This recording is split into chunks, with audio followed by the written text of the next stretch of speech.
So look, price is a strategy, not a wish. So here's the point that I want to make. Pricing isn't arbitrary or emotional. Price needs to be a deliberate strategy. So this is really about taking control of the conversation at the listing appointment.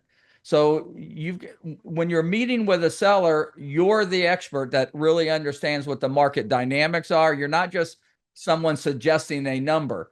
And so you want to create that picture because it reinforces professionalism and precision. It's kind of like an architect with blueprints. You're measuring and you're planning carefully. You don't want to just throw numbers out when we get into the price. Like, we want to be very deliberate about pricing. Like carpenters say, builders, contractors, you measure twice, cut once. Right? I put this together because I wanted to give you maybe a new way to confidently guide sellers through pricing decisions based on data and strategy and not wishful thinking. Many agents, maybe most agents, make a critical mistake. So they list homes at whatever price the seller wants. And sometimes it feels like we're being a good advocate. We're not. We're just setting up a price reduction conversation down the road, and we're hurting your seller and you're hurting yourself in the process. So the list price really isn't about making sellers happy in the moment. List price is designed to be a strategic tool to generate buyer interest and competition. So the actual sales price is really what matters. That's the real outcome. And you're going to see in this theme is that's really what we're trying to separate here. List price from the final sale price. They're two very different things. Our objective is to engineer results, not to rubber stamp wishes. This means sometimes having to have difficult conversations about pricing. Now, our objective here is not to figure out how to sell the house for the seller's price. That's never our objective. The objective is to figure out how to sell it for the most amount of money in the shortest period of time. That's really what we're trying to do. So it goes back to this theme where sellers aren't hiring agents. They might hire personalities, but they don't really want agents. What they're looking for is they're looking for strategy. They're looking for expertise. They're looking for help. They're just trying to solve a problem. And they're going to hire the agent that they think has the strategy to help them solve the problem that they need solved. If this is an expired, my house didn't sell and I still want to sell it, but I don't want all that anxiety and time and inconvenience again. If it's a FSBO, my house isn't selling and I want to sell it. I want it to be easier. I want help with the paperwork. I need guidance. If it's an absentee owner, yeah, I'd like to be able to sell it, but I got a tenant, or I'm out of state, or it's vacant, but I need to get a tenant in there. They got a problem. Our job is to figure out how to solve these problems. All right. And when you work from a strategy perspective, that is actually your competitive advantage. So you've got to position yourself as the strategist who gets results. You're not an order taker. You're not a waiter. You're not a server. You're not a waitress. You're not just doing what you're being told. You're not just making suggestions. You're leading. You're strategizing. You're orienting. You're educating. You're making sure that they have the information they need to make the best decisions. All right. We're not there to validate dreams. We're there to make their dreams come true. That's the difference. All right. And so we want to simply get them the best result. We're going to talk a little bit about why pricing, at what the seller wants backfires, because most sellers think that listing higher gives them room to negotiate. They believe what they want to believe, and what they want to believe is what they heard from a friend, a family member, or an agent who told them what they wanted to hear. So our job here is to reposition, to replace that myth with a better framework, not to argue, not to disagree, not to tell them they're wrong or they're right, but simply to replace their frame, their thinking, with something that is more reflective on reality. So here's the setup. You've all been through this before. The seller says, I want 500 grand for my house. You know it's worth 450. You have a little negotiation. You guys agree to list it at 475 and meet in the middle. It seems like a fair compromise. So listing at 475, as a compromise isn't a win. It's a loss because you cost them money, time, and trust. And every day that it's on the market, it signals to buyers that something's off. They're not thinking great deal. They think, what's wrong with the house? And that's why lowball offers follow naturally, because stale listings breed low offers. It's just buyer psychology. You don't think that's true? Think like a buyer agent for a second. If you were out looking at two properties representing, a buyer that was excited about two properties, they were both listed at $500,000. One was brand new on the market. One was 120 days on the market. Which one are you most likely to make a lower offer on? The house with the longest days on market, right? And so the days on market, nothing diminishes the perceived value of a home more than the days on market. And so agreeing to overprice a listing isn't being client friendly. What it's doing, it's avoiding a difficult conversation now to have a harder one, a more difficult one later. A price reduction at 30 days really damages credibility and momentum. So our job is really to try to get the price right the first time, even if it means pushing back on what the seller wants to hear. Sellers think listing high, as I said, gives them room for negotiating.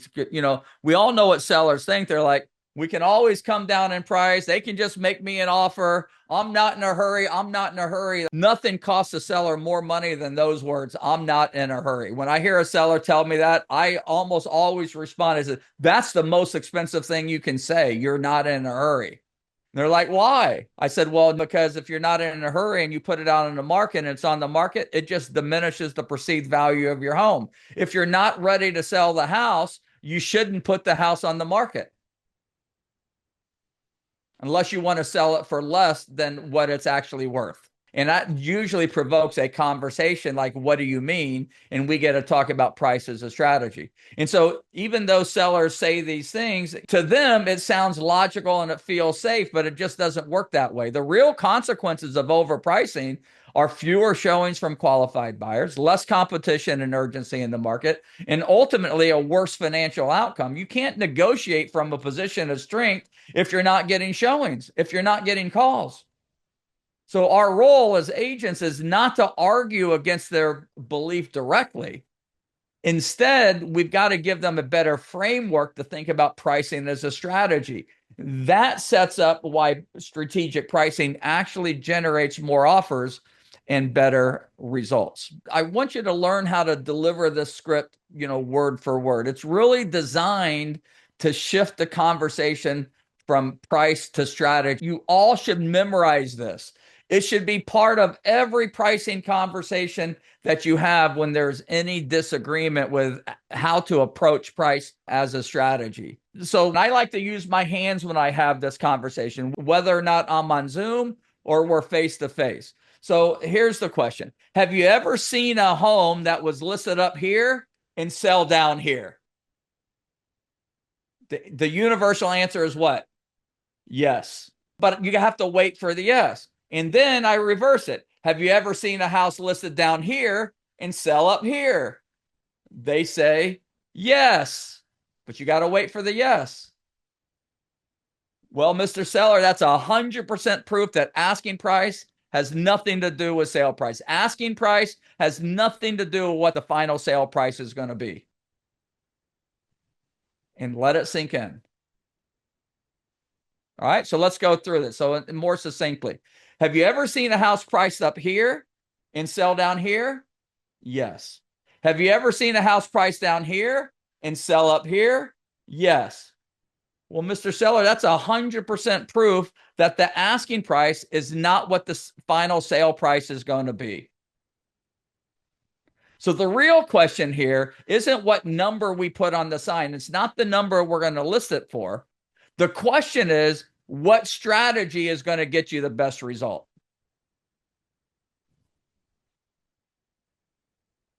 Does that make sense, everybody? This is maybe the most powerful thing that you can say in your listing presentation. And the power here, the money here is in the pause. You need the seller to say yes, because when they say yes, then they say yes again. Then you ask the rhetorical question or the statement. That's 100% proof that the asking price is not what the final sale price is going to be, all you instantly change the frame and they've agreed with your premise. And now you're having a price as strategy conversation, not a price argument. And so a lot of us end up in this price argument. And what we really need to do is have education around price as a strategy. And this is how we're going to do that. So the list price and sale price are fundamentally very different things, as you know. So list price is your strategic tool. List price is about positioning and timing. It's designed to attract the right buyer at the right moment. Think of it as your opening move. It's not your destination. Sale price, on the other hand, is what actually happens. Okay, this is the market reality. This is what buyers will actually pay. It's the result of your strategy. It's not predetermined. That's why I don't start with the seller's number. They say I want $500,000 for a house that I think is worth $450,000. I'm not telling them they can't get 500. I'm just telling them you're not going to get 500 by pricing it for 525 or 500. That's the conversation. The reframe is that when the seller says, I want to list it at 450, we don't just agree or push back on the number. Instead, we simply shift the conversation to strategy. We're going to show them, not tell them, we're going to show them how your approach maximizes their net proceeds. We're going to emphasize three outcomes. All right. The most money in the shortest period of time with the least amount of risk. And that positions you as a strategist, not just an order taker. So why does this matter? Because, the mindset and this tone of conversation, this approach really helps sellers understand that the list price is a means to an end. It's not the goal itself. List price is not the target price. List price is the opening price. It's the offer. We're offering it to the market. But when you list it for sale like a car dealer, like a jewelry store, we use a car dealer.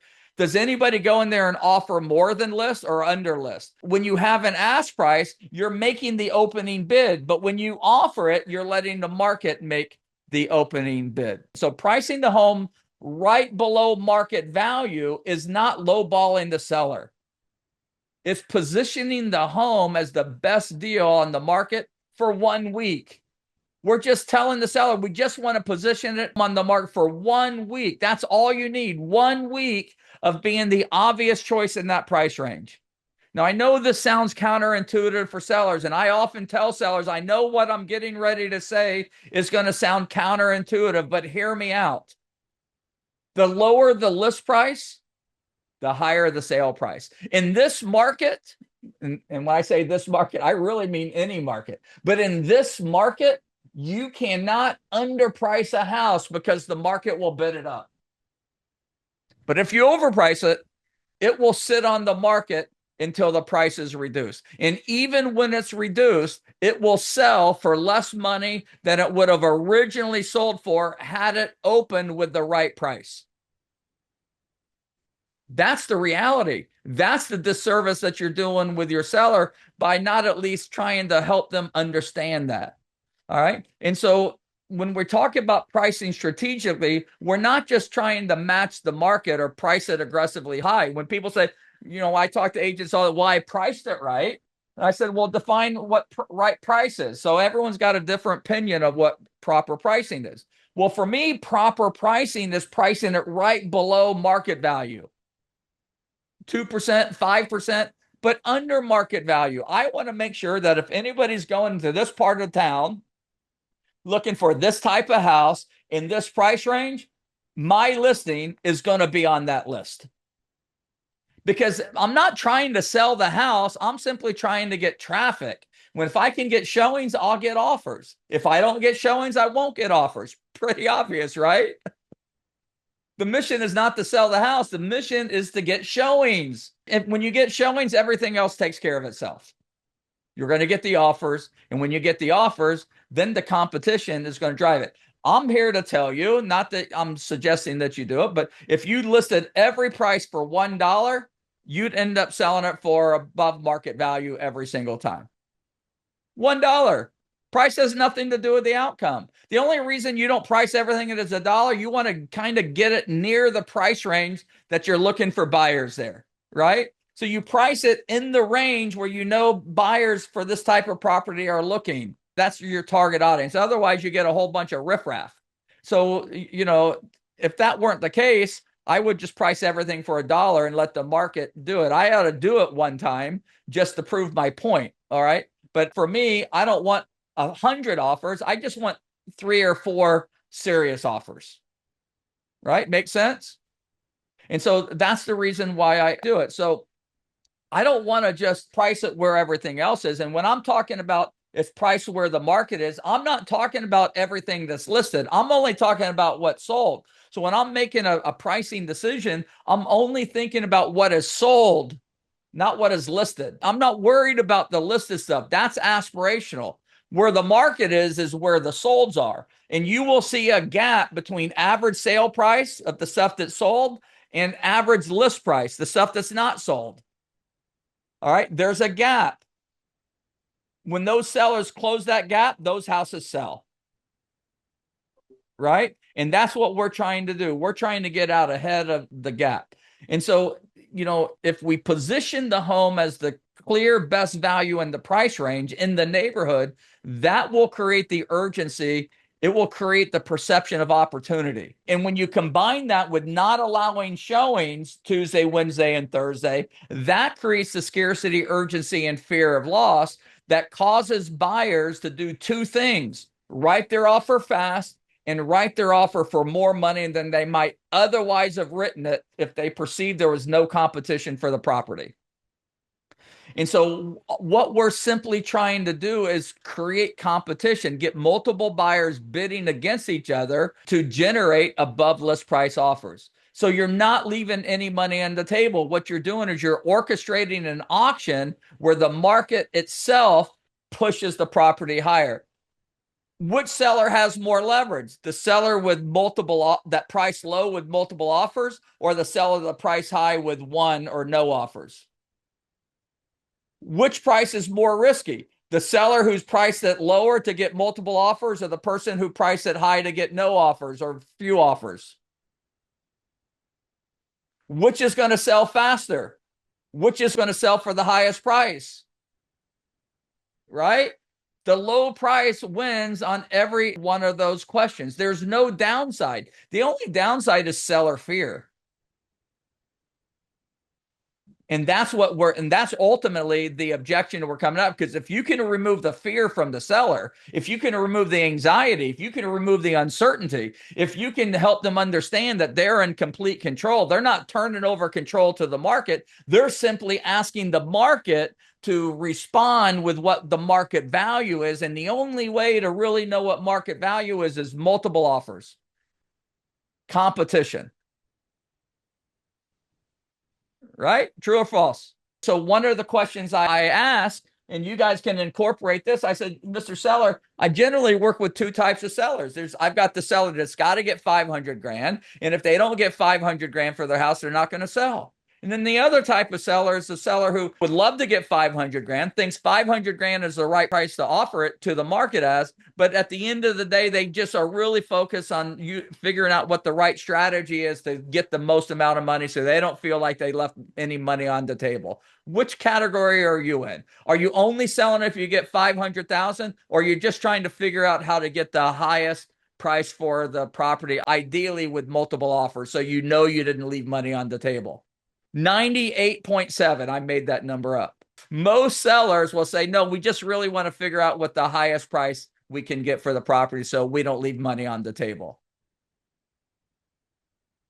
And if you ask that question too, your sellers will answer in that same percentage as well. So what we're simply doing is that we're creating a competitive environment, an auction, if you will. It's not an intentional auction, but the market is establishing the value as determined by multiple offers. The seller can then decide if they want to accept that offer or not. And this is another thing that I tell sellers to take the anxiety out, to take the uncertainty out, to make sure that they can maintain control, which gives them the confidence to go for it. So one of the things that I will tell them, I said, listen, I know you want 500, and I'm not telling you can't get 500 for the property. I'm just telling you that offering it for 500 isn't the way to get it. The reality is if you want 500, the best way to do it is to create an environment where everybody that's looking for a house in this neighborhood wants to come see yours. And so my suggestion is we price it strategically, 450, 475, pick a number. We price it strategically and we get multiple offers. If we don't get 500,000, then don't sell it. It'll be your choice, not mine, not the market's. I said, Mr. Seller, you didn't ask the question, so I'm going to ask it for you. What if we offered it for 450 and you got one offer for 450? Do you have to accept it? And the answer is no. Because as the owner, you can put it on the market, you can take it off the market. You can raise the price, you can lower the price. You're in complete control because selling a house is not just price, it's price and terms. And as long as you're not discriminating, as long as you're not saying no, and as a result of saying no, you're violating a fair housing rule, okay? And it's only about the money or it's only about the terms, you have no obligation to accept an offer. And my commitment to you, if you will trust me with the strategy, you will retain 100% control over whether or not you accept an offer. And if you don't get an offer that you can agree to, we don't sell it, you owe me nothing. Just give me 2 weeks. Well, what if we don't sell it? Then we can raise the price at that point and we can settle into a more traditional listing and see if the market comes to us at that point. We'll adjust the strategy. But if you're ever going to get $500,000, it's going to be with this strategy.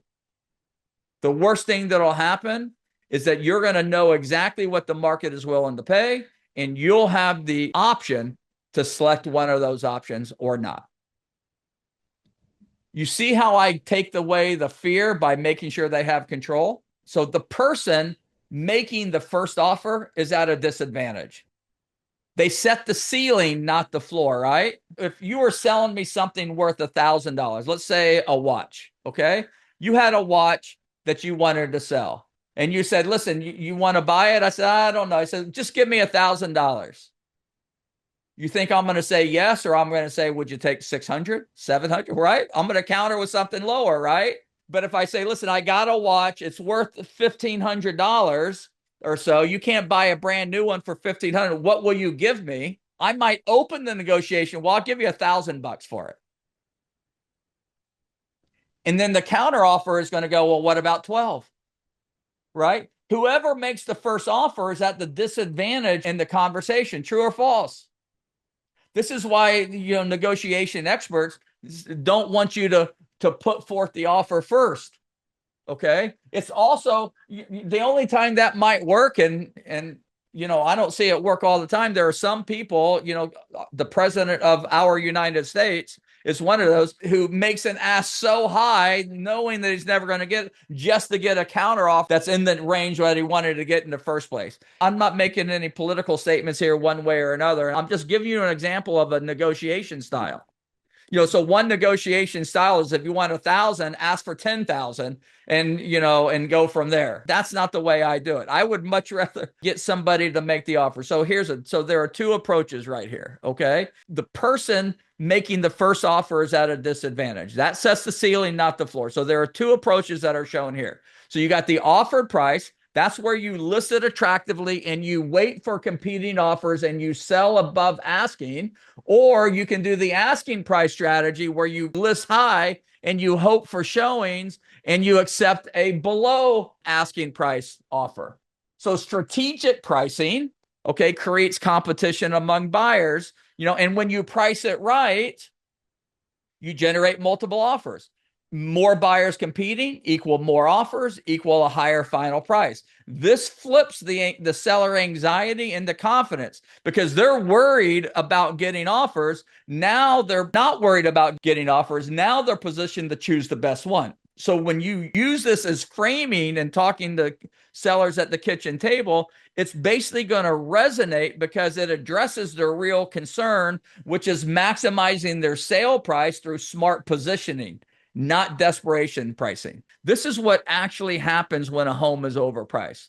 So the first week or so, I mean, sometimes overpricing a house works, but if it's going to work, it's going to work in the first week or so because serious buyers do their homework. They know the comps. They can spot an overpriced listing immediately, especially people that are watching a neighborhood.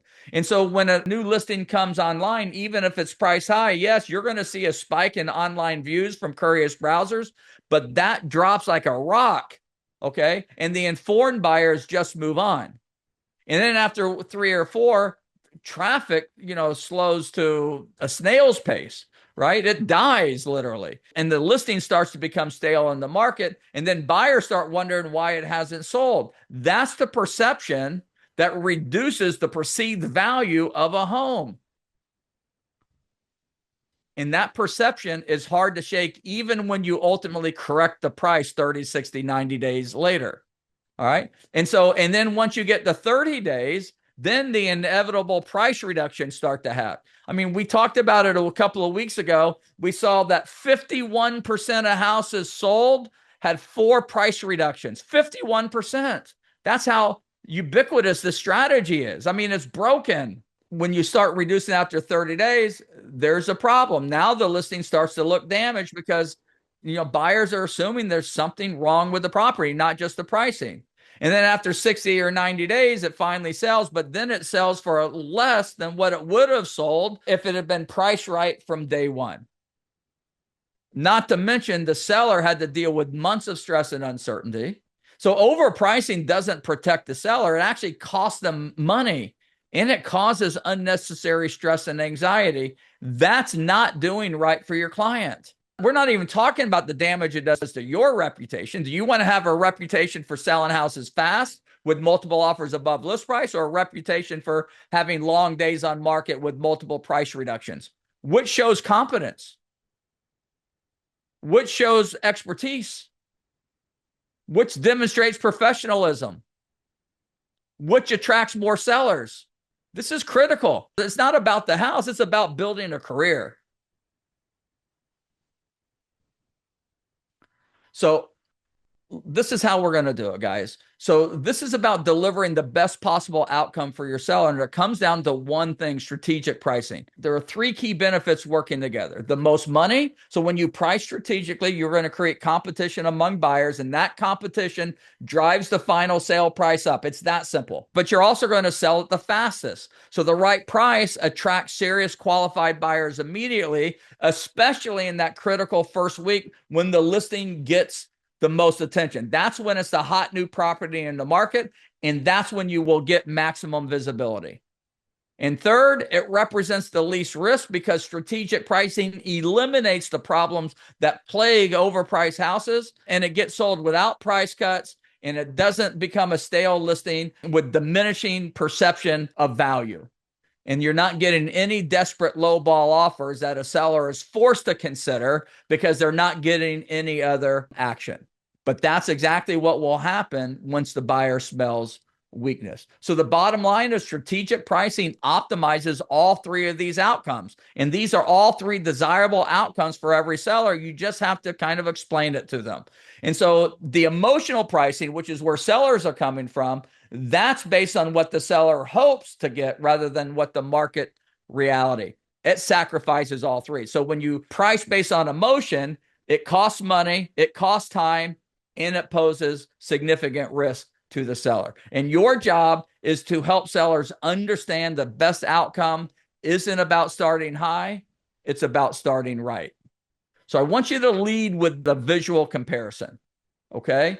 So you've got 2 sets of comps here. So this is powerful because you're not going to tell them what price to list it at. You're going to show them the market reality, because if you can tell them, they can doubt it. But if you show them, they believe it. People have a tendency to believe what they can see, not necessarily what they hear. So you've got to create an apples to apples comparison. You're going to create 2 sets of comps. All right. In both sets of comps, you're going to use the same zip code, similar square foot. Okay. I try to use houses within a 400 square foot of each other, not more than 20% for sure of the subject property, similar square foot, similar numbers of beds and baths. and you want to use the last 6 months. If you need longer, you can do longer. If there's a lot, you can use shorter, but you start with 6 months. In comp set 1, you're going to identify all the houses that sold, not listed, sold in under 21 days and closed above list price. Easy enough, right? In comp set number 2, you're going to go to the other end of the spectrum and you're going to identify all the houses that were on the market for 90 days or more, maybe 120 if there are a lot of them, but generally 90 days or more, and close below list price. Now, you're building this story. You're not going to use every property that was 90 days. You're looking for 2 criteria. They were on the market for 90 days and sold under list price. They were on the market under 21 days and closed above list price. And then you get your highlighter out and you can highlight on both sheets, do an apples to apples of comparison, show the average list price of the low comps and the high comps. All right. Then highlight the average sale price, then highlight the average days on market, and then compare both lists. This is what you're going to see. When you show both of those lists, you're going to see that the houses that sold fast and for the most money have a lower average list price and a higher average sale price than the stuff that was on the market longer. Comp 2, you're going to see that the average list price was higher and the average sale price was lower than the properly priced comps. And once you establish that, you simply ask the question, which outcome do you want? Do you want to sell it fast and for more money, or do you want to sell slow and for less money? 100% of the time, they will choose the first one. They're going to say, no, I want to sell fast and for the most money. And you say, great, let's talk about price as a strategy to make sure we end up in that column. And that all by itself reframes the pricing from a number they're attached to into a strategy for the outcome they actually want. And you've officially moved from an argument to a partnership. So this is your action plan for the week, guys. I mean, you should do this now. If you got nothing else to do, there are 3 concrete steps here that I want to make sure that you do. First of all, you need to practice these scripts out loud. Don't just read them in your head. You need to say them out loud. Say them 3 times before your next listen. Sit in your car and say them. Repeat them on your way to the listing appointment. Practice with anyone, your spouse, your kid, your dog, your mirror. It doesn't matter. But the goal is to make it sound natural and conversational, like it's coming from you, not from like you're reading from a card, not a script, okay? But I also want you to test the theory. Take your house, take any one of your listings, take one of your old listings, pick a house at random. It doesn't really matter, but run these comps. Practice building these comps. All right. Do it a couple of times to prove the theory to yourself. All right. So pick a property. You should do this multiple times, 2, 3, 4 times. Pick a property. All right. And then one set of comps, properties that sold fast at high prices or over list price. And then the other set, properties that sold slow and under list price. Beds, baths, square footage, all similar. The comparison is apples to apples. And then compare both comp sets. Average list price to average list price. Average sale price to average sale price. Average days on market to average days on market. And then practice presenting them and then close. Ask the question out loud. Which outcome do you want? Do you want to sell fast and for more money or sell slow for less? Great. Let's talk about price as a strategy to make sure we end up in that column. That puts the choice in their hands and makes your pricing strategy undeniable. Okay, so pricing isn't about what we hope to get. It's about what the market will actually bear. We're not trying to figure out how to sell it for their price. We're trying to figure out how to sell it for the highest possible price the market will bear, ideally with multiple offers above list price, so the seller can choose to accept the money or pass. And a well-researched pricing strategy is what separates successful agents from the rest. When you price strategically, you attract serious buyers and you close faster. And the agent who understands the market data, understands the comparable sales and the local trends wins the listing. And more importantly, the strategic approach delivers better results for your clients and for you. So remember, confidence in your pricing strategy comes from being prepared. It comes from doing the homework. It comes from really understanding what you're saying. You're not winging it. You show up prepared. Have you ever noticed the harder you work, the luckier you get? You know, luck is preparedness meaning opportunity. You need to be prepared. Now you're ready to go out and get properly priced listings. All right.